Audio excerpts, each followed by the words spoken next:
10वीं और 12वीं की एग्ज़ाम अभी शुरू हो रही है, तो बच्चे पूछ रहे थे कि हमें कुछ मार्गदर्शन चाहिए। तो हमने सोचा कि क्यों ना एक वीडियो बनाया जाए जिसके ज़रिए हम लोग ज़्यादा से ज़्यादा लोगों तक ये वीडियो पहुंचा सके और सभी को इसका मार्गदर्शन मिले। तो मित्रों, जो परीक्षा होती है, बहुत बार बच्चों को उसका एक डर लगा हुआ रहता है। तो जो परीक्षा है वो हमें अगले वर्ग में जाने के लिए मदद करती है, और जो हमें आगे जाने के लिए मदद करता है उसे हम लोग मित्र कहते हैं। तो परीक्षा एक दृष्टिकोण से हमारे मित्र बनती है, तो इसलिए मित्र से डरना क्यों। और ये परीक्षा एक बहुत महत्वपूर्ण हिस्सा होता है हमारे जीवन में, क्योंकि देखिए हम लोग एक साल पूरा प्रिपरेशन करते हैं और फिर 3 घंटे में हमारी परीक्षा होती है, और जो एक साल में हमने संपूर्ण पढ़ा हुआ है उसको हमें प्रस्तुत करना होता है। इसलिए ये 3 घंटा हमारे लिए जीवन में एक बहुत महत्वपूर्ण जो है वो मायना रखता है। इसलिए मैं आपको दो चीज़ों के बारे में मार्गदर्शन करने वाला हूँ। संपूर्ण परीक्षा समय में आपको किस प्रकार से आपका जीवन शैली रखना है, और परीक्षा के हॉल में जब आप बैठते हैं उस समय आपका बर्ताव क्या होना चाहिए।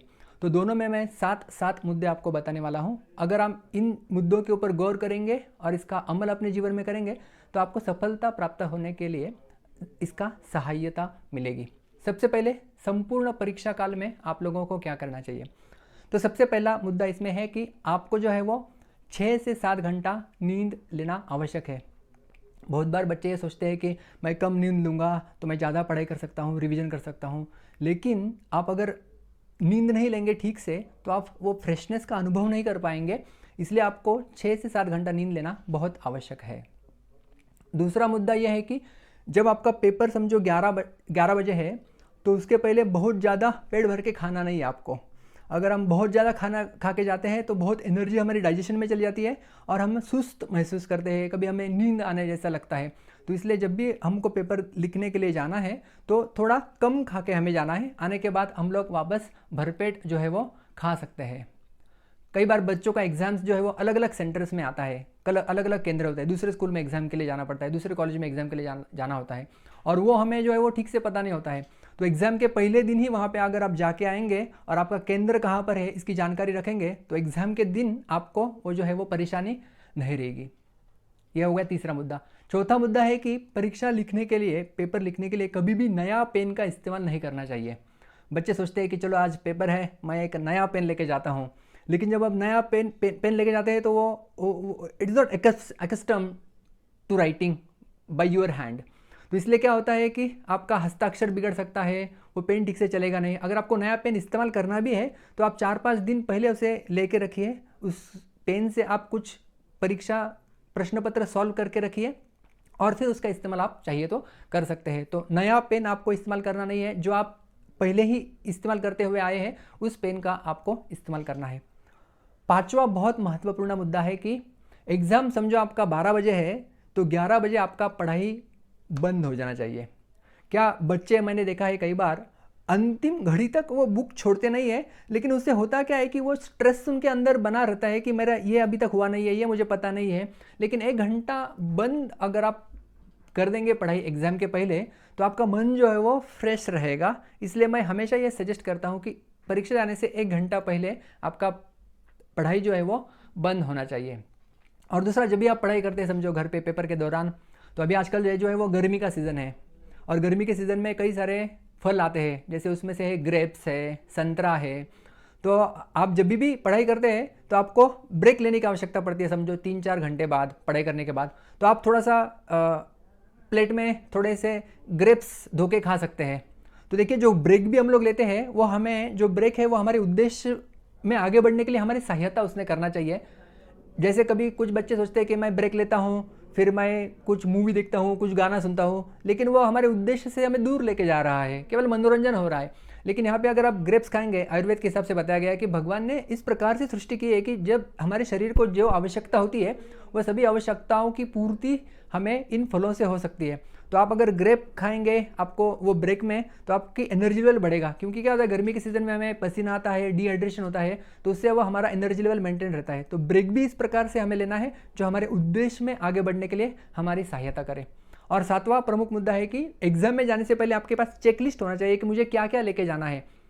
फिर उसमें हॉल टिकट हो गया, पेन हो गया, कंपास बॉक्स हो गया, पैड हो गया, आपका आईडी प्रूफ हो गया, आइडेंटिटी कार्ड हो गया, जो भी चीज़ें आपको है उसका अपने एक चेकलिस्ट बना के रखना चाहिए और उस चेकलिस्ट में जाने से पहले केवल टिक टिक करके आपको निकलना है। नहीं तो आप हमेशा सोचते रहेंगे कि मैं ये भूल गया, वो भूल गया। मैंने ऐसे विद्यार्थी देखे हुए हैं। तो ये हो गया संपूर्ण परीक्षा काल में किस प्रकार से तैयारी करनी चाहिए।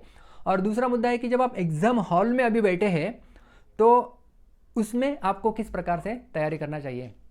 तो सबसे पहले मुद्दा मैं ये बताना चाहूँगा, जब भी आप एग्जाम हॉल में बैठे हैं, अभी तक क्वेश्चन पेपर और आंसर पेपर कुछ भी आपके हाथ में नहीं आया है, उस समय आप केवल डीप ब्रीदिंग कीजिए। डीप ब्रीदिंग क्या होता है? 4 सांस 1 2 3 4 गिनते हुए आप अंदर लीजिए और 1 से 8 गिनती करते हुए बाहर छोड़िए। 1 से 4 गिनती करते हुए अंदर लेना है, इनहेल, और 1 से 8 गिनती करते हुए धीरे धीरे धीरे छोड़ना है। ऐसा आप 3-4 बार भी करेंगे तो देखिए आपका माइंड जो है वो पीसफुल हो जाता है, शांत हो जाते हैं और हम एकाग्र हो सकते हैं परीक्षा पत्र लिखने में। और दूसरा है, उसमें आप अपने मन को इंस्ट्रक्शंस दे सकते हैं कि मेरा सब पढ़ाई अभी हो गया है और मैं इस पेपर को अच्छे से लिख के अच्छे नंबर मुझे मिलने वाले हैं। तो ये पॉजिटिव इंस्ट्रक्शन, सकारात्मक, हम अपने मन को निर्देशित कर सकते हैं।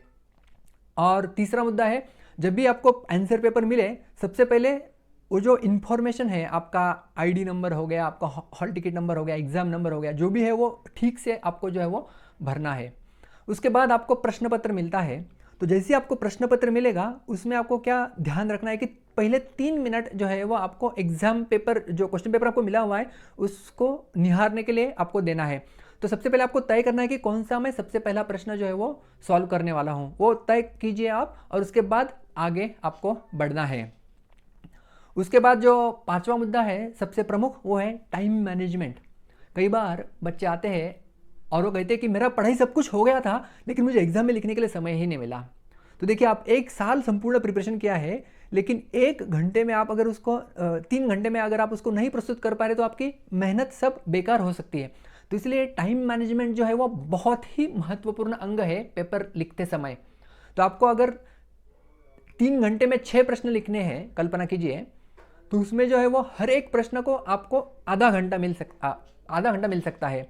तो आपको ये पता रहना चाहिए कि हर प्रश्न के लिए मेरे पास आधा घंटा है और आप हर एक प्रश्न सॉल्व होने के बाद घड़ी की ओर देख सकते हैं। ऐसा नहीं कि आपको हमेशा घड़ी की ओर देखते रहना है।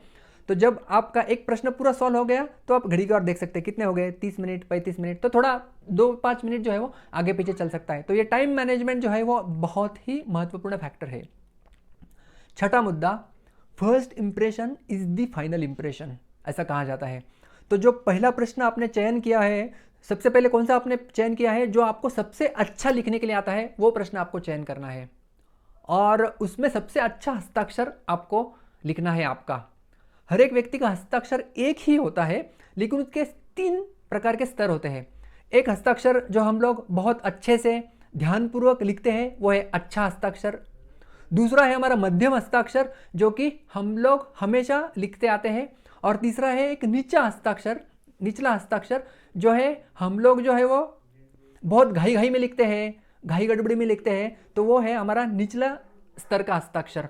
तो आपको केवल याद रखना है कि जब आप पहला प्रश्न सॉल्व कर रहे हैं तो जो आपका पेपर चेकर होने वाला है उसके सामने जो आपका पहला इंप्रेशन बनने वाला है कि ये विद्यार्थी का हस्ताक्षर सुंदर है, अच्छा है, उसको चेक करने में कठिनाई नहीं होगी और उससे आप उसके हाथ ढीले कर रहे हैं आगे जाके अच्छे मार्क्स देने के लिए।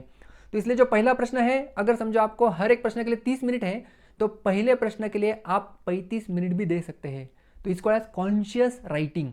तो आपको आपके हस्ताक्षर के बारे में ध्यान रखना है पहले प्रश्न के लिए केवल। लेकिन जो अगले वाले सब प्रश्न जो है वो मध्यम कैटेगरी, जो मैंने बताया था, आप हमेशा जिस प्रकार से लिखते हैं उस कैटेगरी में लिखना है ताकि आपका समय भी बचा रहे। लेकिन केवल ये याद रखना है कि निचला स्तर कभी आना नहीं चाहिए आपके इस पेपर राइटिंग में। और एक लास्ट इसमें महत्वपूर्ण मुद्दा, जब भी आप कुछ सवाल लिखते हैं और आपको लगा कि ये गलत है, मुझे थोड़ा दूसरा इसका लिखना चाहिए, तो उसे आप बहुत ज़्यादा स्क्रैच मत कीजिए और जो है वो उसके ऊपर ओवरराइट भी नहीं करना है। समझो आपका आंसर है 5 और आपको बाद में कैलकुलेशन करने के बाद आपको समझता है कि आंसर है 6, तो वो जो 5 लिखा है उसको आप 6 मत कीजिए। तो जो 5 है उसको स्ट्राइक थ्रू, इसे कहते हैं कि डोंट ओवरराइट, उसे स्ट्राइक थ्रू एक लाइन खींच लीजिए उसके ऊपर और उसके बगल में 6 कर दीजिए और उसको एक बॉक्स कर दीजिए। तो जब भी ऐसे न्यूमेरिकल्स आप सॉल्व करते हैं तो एंड में जो फाइनल न्यूमेरिकल आता है उसमें आपको उसको स्क्वायर बॉक्स लिखना है।